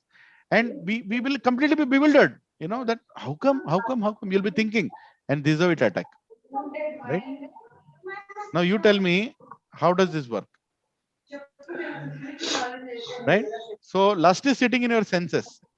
As soon as your senses will see a sense object, it is attracted. Okay? This is the simplest one. Right? For example, I like to see beautiful things. As soon as I see something beautiful, immediately my eye is attracted to the beauty. Is that true? Yes, Prabhuji. I like to eat sweet. As soon as I see a gulab jamun, I am attracted. Is that true? Yes. Yes. Right? I like to hear Kishore Kumar music. As soon as mere sapno ki, immediately attracted. Is it true? Yes. There is no experiment needed for this, right? Yes. So where is lust sitting? In your senses. When your senses approach the sense objects, automatically they are attracted. Right? So lust is sitting in the senses. Number 1. So what we should do, Prabhuji and Mataji, let us fix one by one as we discuss also. Right? I'll not discuss all the three at once. So senses, mind, and intelligence. So we are discussing senses. How do you control your senses? What do you do?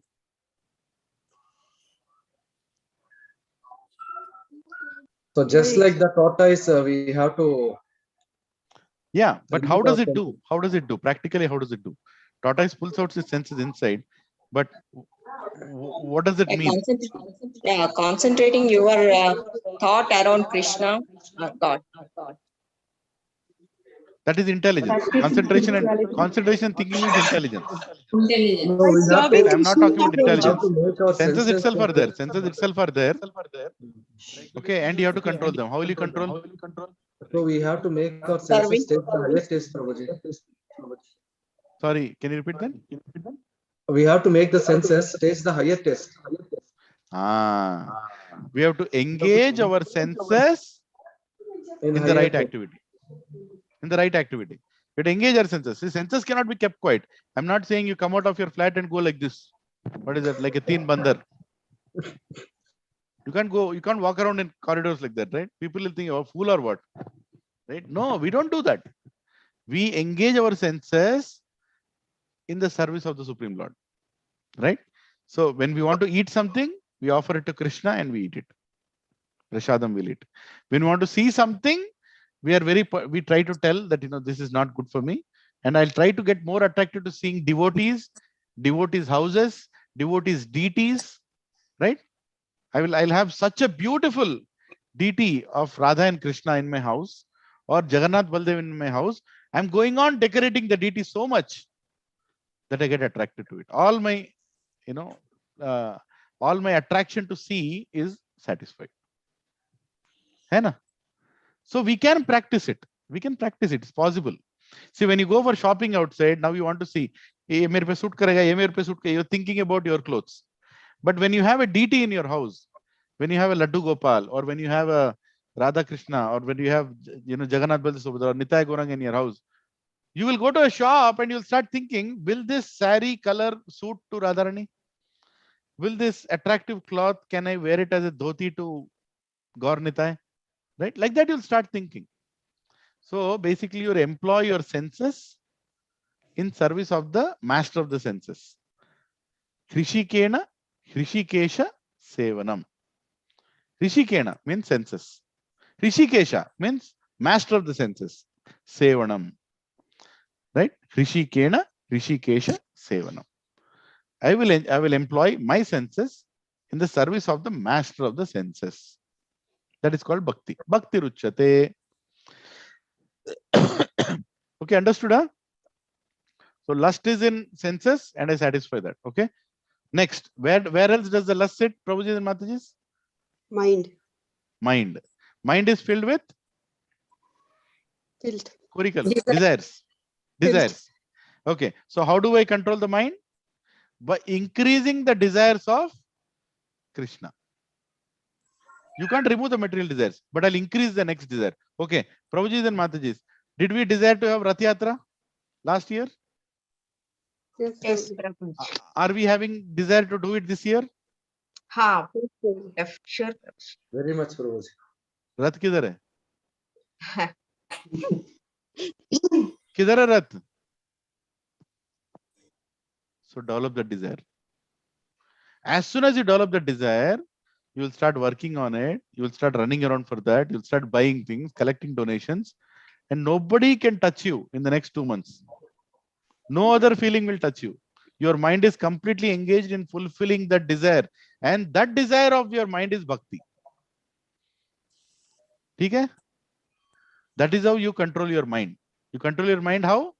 By replacing materialistic desire with spiritual desires. Okay, na? Yes, Prabhuji. Third is what? Where else does the lust sit? Intelligence. Intelligence and I know. Naaku telusu. I know syndrome. I know syndrome is a very popular syndrome. Everybody thinks that he knows, but he doesn't know anything. Right? So that is where lust sits. And it says that, I know, I will enjoy. I know, it's okay to enjoy. I know, It's very good to enjoy. That is what it's telling. But how do you correct that intelligence? How do you correct the intelligence? Come on, we are doing it right now. Going to satsangs. Jnana. Jnana, gaining more knowledge. Gaining more knowledge. Intelligence needs knowledge. Right? When you get knowledge, your intelligence will increase and then you'll automatically control. Is that true? So lust is sitting in senses, lust is sitting in mind, lust is sitting in intelligence. So Prajan Mata, I'll ask somebody else who I did not ask now. So Hema Mataji, how do you control senses? Lust in senses. Sorry, how do you control? How do you control the lust in senses? By serving.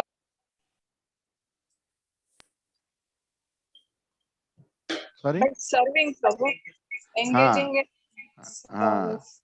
By engaging your senses, by engaging your senses in service of Krishna. Yeah, cooking prasadam. Okay, that is how you control your senses. Okay.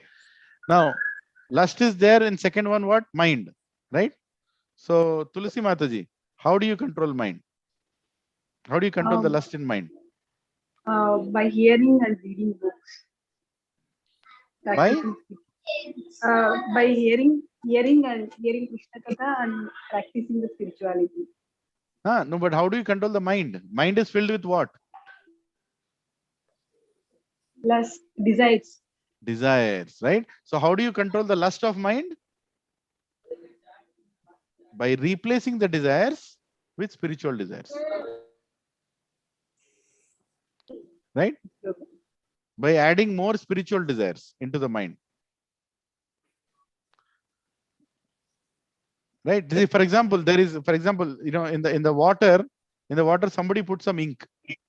Right? There is some water and somebody put three drops of ink. It became bluish. How do you make that bluish water into whitish again? Adding more water. Adding more water.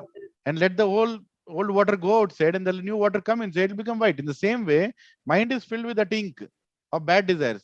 What do? You put right desires. You put good desires. You can't remove the bad desires, but you can add more good desires. Is that true? Yes. And keep adding so much that the bad desires automatically run away. See, Prabhuji, Mataji, earlier, my Sunday was what? My Sunday was earlier, watch a movie, talk about the neighbor, talk about my boss, talk some bad things about some relative, or go to an unnecessary party, or go and try to tell the whole world I am the most attractive person, right? Show off my influence to the whole world. That is what was my Sunday. Now, how do I replace this? Kya karu main isko replace karne ke liye? I said, okay, I'll start chanting in the morning. 3 घंटा गया. I'll conduct a Bhagavatam class or I'll hear a Bhagavatam class. 2 घंटा गया. After that, I'll torture few people from my home avatar, 3 hours. Or 3 घंटा गया. Afternoon, I'll talk to all devotees. My pending devotee calls, whatever calls are pending. Sunday afternoon, I'll call everybody. Or I'll take some rest. Or 3 घंटा गया. Evening, my old friends, devotees, they'll say, Prabhuji, we'll have a weekly class. We are not meeting. Okay. Or 3 घंटा गया. Kya bacha? What is left? Nothing. So what about my desire to glorify myself? What about my desire to speak ill about others or comment on others? Pura kidhar gaya? The desire is there, but there is no time. Time nahi hai. So kya karenge abhi? That is how you include and increase your spirituality. Day after day, you should increase spiritual activities. If you parallelly do material activities also, then there is a problem. You have to slowly decrease the material, increase the spiritual. Slowly. Right? One commitment should be increased. Okay? Okay. Next. Who else? I did not ask today. Aruna Mataji. Yeah. Aruna Mataji, how do you remove the lust from intelligence? Yeah, by devoting yourself towards the service towards Lord, towards Krishna. Yes. But intelligence comes from where?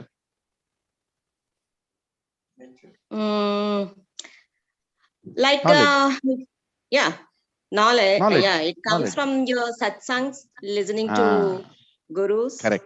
and Correct. reading the scriptures. Exactly. So you'll increase that. When you listen to scriptures, when you listen to gurus, when you read yourself, your intelligence increases, and you can remove that lust from the intelligence. So lust is in three places. Once again, finally, lust in three places: mind, senses, mind, and intelligence. Right? If you don't control them, they will control you. Is that true? Yes. Okay. Chalo, let's go forward. Let's hear the purport. 1 second. Yeah. The enemy has captured different strategic positions in the body of the conditioned soul. And therefore, Lord Krishna is giving hints of those places so that one who wants to conquer the enemy may know where he can find them. Mind is the center of all activities of senses. And thus, when we hear about sense objects, the mind generally becomes a reservoir of all ideas for sense gratification. And as a result, the mind and the senses become repositories of lust. Next, the intelligence department becomes the capital of such lustful propensities. Intelligence is the immediate next door neighbor of the spirit soul. Lusty intelligence influences the spirit soul to acquire the false ego and identify itself with matter, and thus with the mind and senses. The spirit soul becomes addicted to enjoying the material senses and mistakes this as true happiness.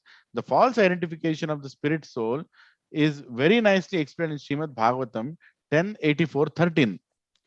Yasyatma buddhi kunapetri dhatuke swadhi kalatradishu bhauma ihjyadi yat tirtha buddhi shalilena karhi chij Janeshve Abhigneshu Saeva Gokara. A human being who identifies this body made of three elements with his self, who considers the byproducts of the body to be his kinsmen, who considers the land of birth worshipable, and who goes to the place of pilgrimage simply to take a bath rather than meet men of transcendental knowledge, there is considered to be an ass or a cow. Right? What does it mean here? It's a very heavy statement. It's saying, if you consider this body as you, these elements are made of these 5 elements, or you consider your byproducts like your children, my children are my children. Oh, mere bacche, achhe bacche. Right? If you think like that all the time, right? Or you think that I will go to a holy place, take darshan of Venkateshwara Swami, abba, enta manchi darshanam ayindi. You are considered an ass. Why? What is the problem with taking darshan of God? Are bhaiya, darshan of eyes is important, but darshan of ears is more important. Right? You should go to a holy place, not just to take darshan, but you should also go to a holy place to hear from saintly people, because that is where God is sitting. Okay? And if you see your family photograph, everybody likes to keep a family photograph. These my wife, my husband, my children, and my parent. These are mine. Means what? Bodily consciousness. You are identifying. All these are related to you as long as you are in this body, isn't it? As soon as you leave this body, will that wife consider you her husband? Gone. All relations are gone. You'll get another body. Those children are not yours anymore. That wife is not yours anymore. The husband is not yours anymore. Those parents are not yours anymore. Everybody in the world that you are relating to is only related to this body. That's it, right? So these are the most unintelligent people, as explained by Srimad Bhagavatam. It's a little heavy, but that's the truth. Prabhuji, one small question, Prabhuji. Yeah. In the previous one, it was compared to an ass and also a cow. Why it is mentioned as a cow there? An ass or a cow? Yeah, cow is the being which doesn't get disturbed and which is peaceful in the way it is. That is also not the perfect consciousness, not cow as in cow. One of the aspects of cow is it is very peaceful and happy. In a way, a little ignorant also. In a way, a little ignorant also. Have you seen a cow running around here and there anytime? You'll always see it's peaceful and walking around. Right? A living entity living like that is not also not good. You should not live like a cow. Cow should live like a cow, not you. Okay, Prabhuji. That is that aspect of cow is told, not the whole aspect. Gomata is very intelligent. Because right? I found it somehow a little extreme. It was compared to ass and then immediately yeah. the cow. That aspect of being peaceful and satisfied and just going around, that is not going to help a human being. Human being has to be more active. Right? Like that. Understood. Thank you. Yeah. Hare Krishna. Yeah. Please repeat after me. Tasmatvam indriyani adau. Tasmatvam indriyani adau. Tasmatvam indriyani adau. Tasmatvam indriyani adau. Nityam ya bharatar sabha. Niyamya Bharata Sabha. Niyamya bharatar sabha. Bharata Sabha. Papmanam prajahi hi enam. Papmanam prajahi enam. Papmanam prajahi enam. Papmanam prajahi enam. Jnana vijnana nashanam. Jnana nashanam. Jnana vijnana nashanam. Please repeat after me. Therefore, O Arjuna, best of the Bharatas, in the very beginning curb, this great symbol of sin or lust, by regulating the senses, and slay this destroyer of knowledge and self-realization. So Lord Krishna is telling in the very beginning itself you curb it. If you allow it to grow, then you can't do anything. Just like forest fire. Right? In the beginning, the fire can be stopped. But if it expands to many trees, you can't stop it. After that, you have to run from there. You don't have to, you have to just run away. Forest fire cannot be stopped. But in the beginning, you can stop it. In the same way, Prabhupada Mataji in the beginning means in our childhood. Unfortunately, if we are not in the childhood, at least now, we should stop it. Right? Children should be taught tolerance. Children should be taught humbleness. Children should be taught respectfulness. Children should be given education. Prahlad Maharaj says, Kaumaryasya. He says, from the age of 5 years, spiritual education has to be given to children. At least spiritual culture should be shown to children. If not, they don't need to understand and learn verses. At least they should accept that there is something called Bhagavad Gita and my father learns it. If that much they understand, then they will also follow it one day. And then you can destroy. But if a creeper becomes a tree, like a small plant becomes a tree, you can't bend it after that. You have to break it only. There is no other way. Right? Yeah. Please hear the purport concentratedly. Okay. The Lord advised Arjuna to regulate the senses from the very beginning so that he could curb the greatest sinful enemy, lust, which destroys the urge for self-realization and specific knowledge of the self. Jnana refers to knowledge of self as distinguished from non-self. Or in other words, knowledge that the spirit soul is not the body. Vijnana refers to the specific knowledge of the spirit soul's constitutional position and his relationship to the supreme soul. It is explained thus in Srimad Bhagavatam 2.9.31, Jnanam parama guvyam me yad vijnana samavyutam sa rahasyam tad angam cha grahana gaditam maya.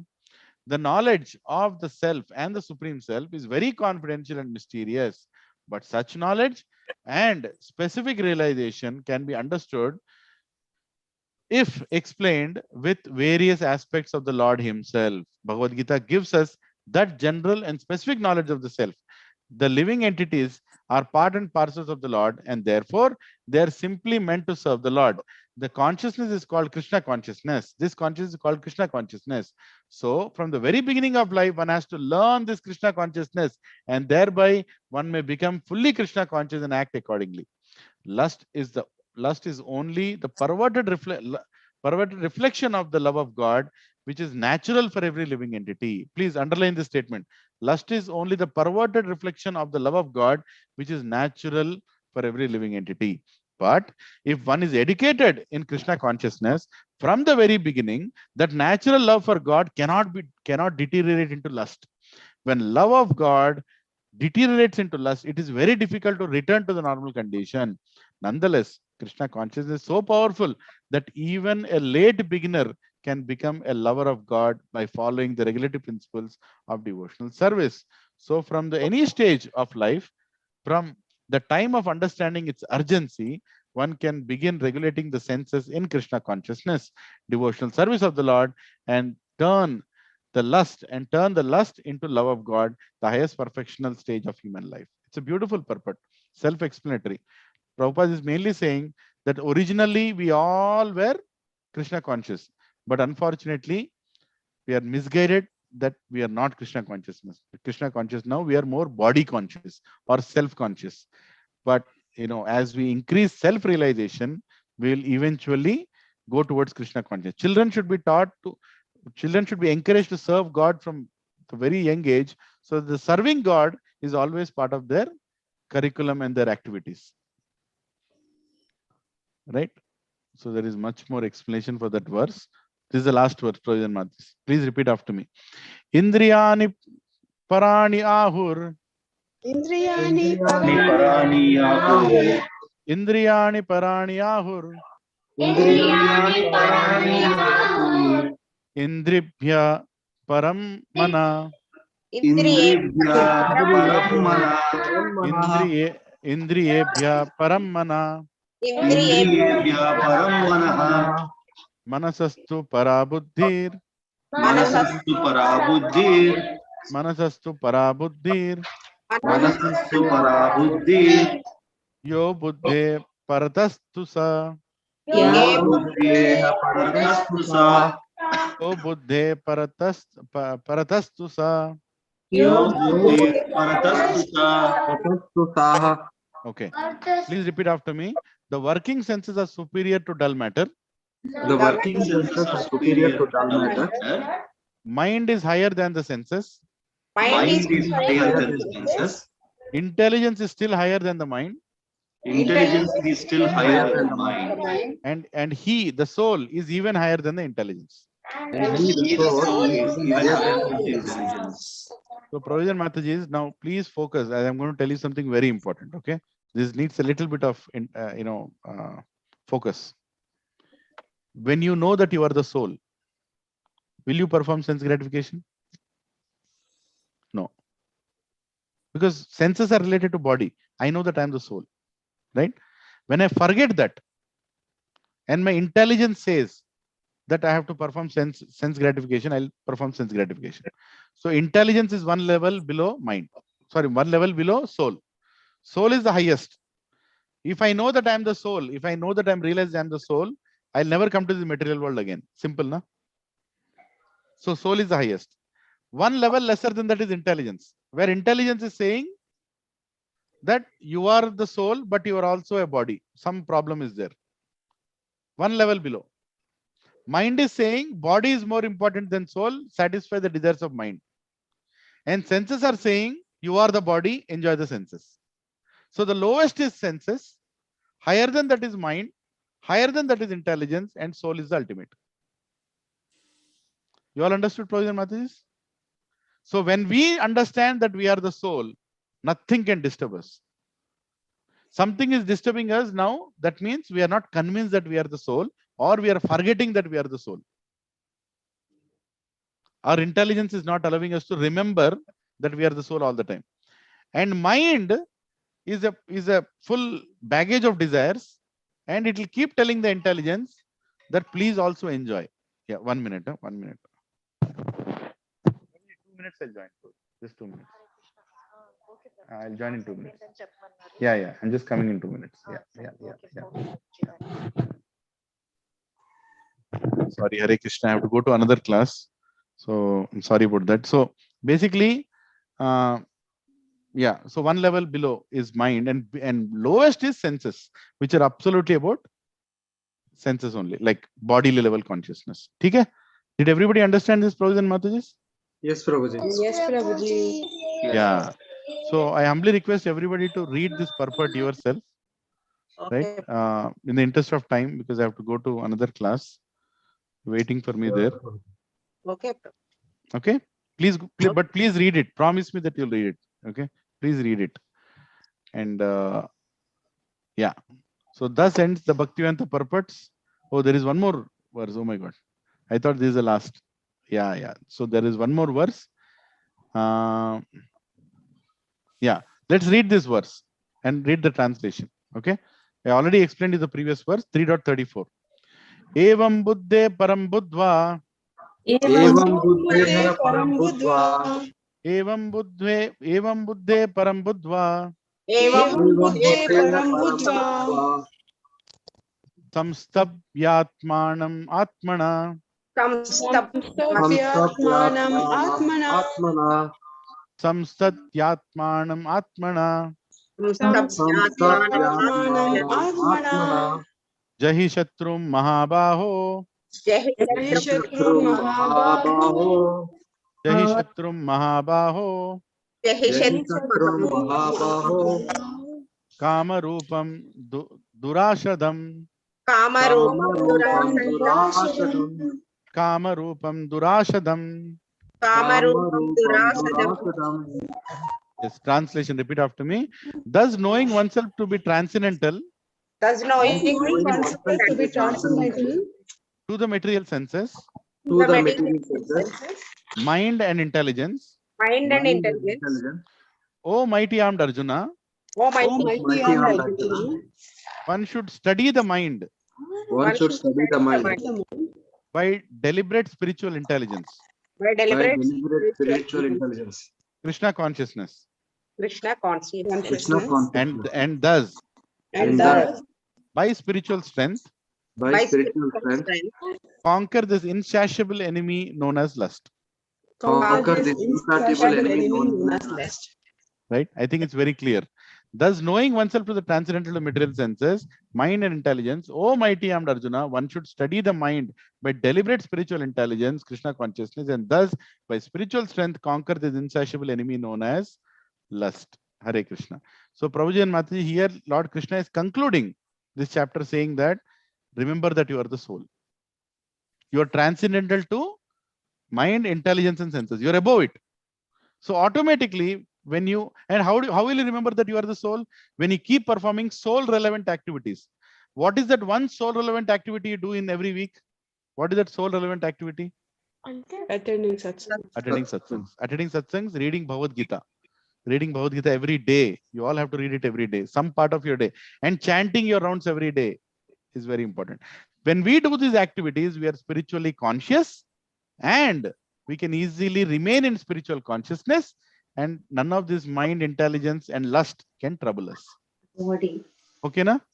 Yes. Hare Krishna. Thank you very much, Prabhuji and Matajis. Thus we ended the Karma Yoga, the 3rd chapter of Bhagavad Gita.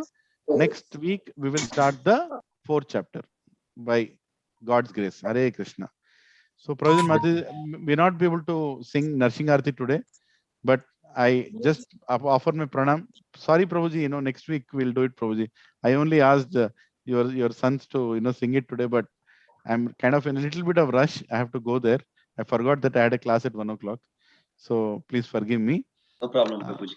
Yeah, Hare Krishna. So, Lakshmi Narasimha Swami Prahlad Maharaj ki. Jai. K.C. Bhaktivedanta Swami Srila Prabhupada ki.